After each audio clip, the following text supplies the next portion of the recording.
Ovigwe Eguegu is a policy advisor at Development Reimagined, which is an international consultancy, and he joins us now from Toronto in Canada. Just remind us, first of all, what these two groups in Sudan are actually fighting about. Why are they fighting? And also, why has it led to so many warnings around genocide? Yeah, you may be aware that after the ousting of Omar al-Bashir and all of the political processes, what came out of all of that was a sovereign council that was supposed to be in charge of the transition, right? And the sovereign council consisted of, you could say, two main factions: the Rapid Support Force, which is led by Hemeti, as it's called, and of course the Sudanese armed force, which is the official army of the country.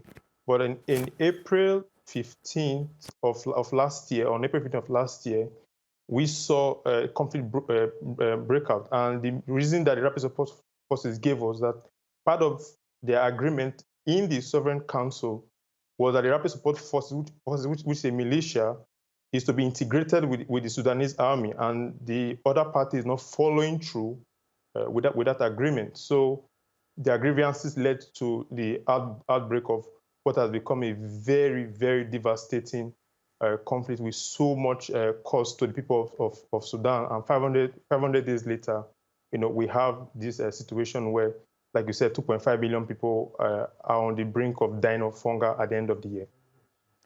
There has been some success in the last week on opening safe routes for humanitarian aid.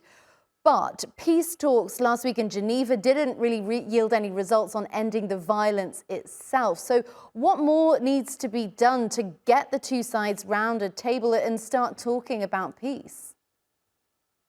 Yes, the Geneva process, like you did mention, actually builds on existing efforts by other parties, you could say, or external parties. There was a Jeddah talks that went on and on.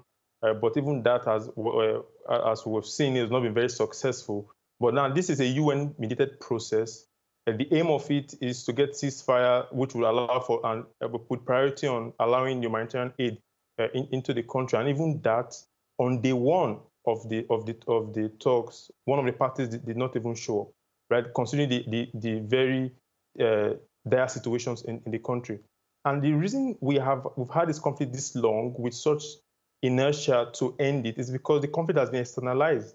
We now have a case where Sudan has become a battleground for other powers, both regional and global, fighting out their differences, arming both sides.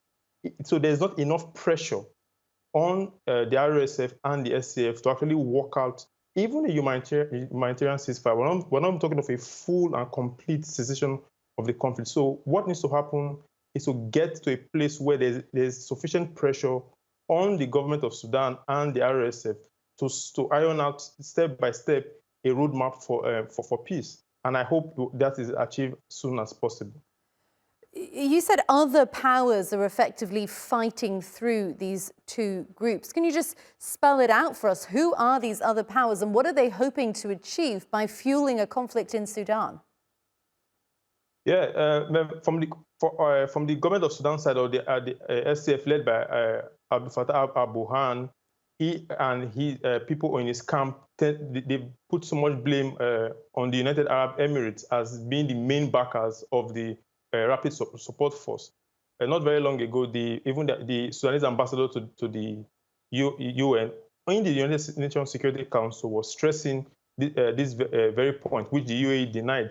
The SAF, which is the SAF, also has a lot of support from Egypt, for instance, right?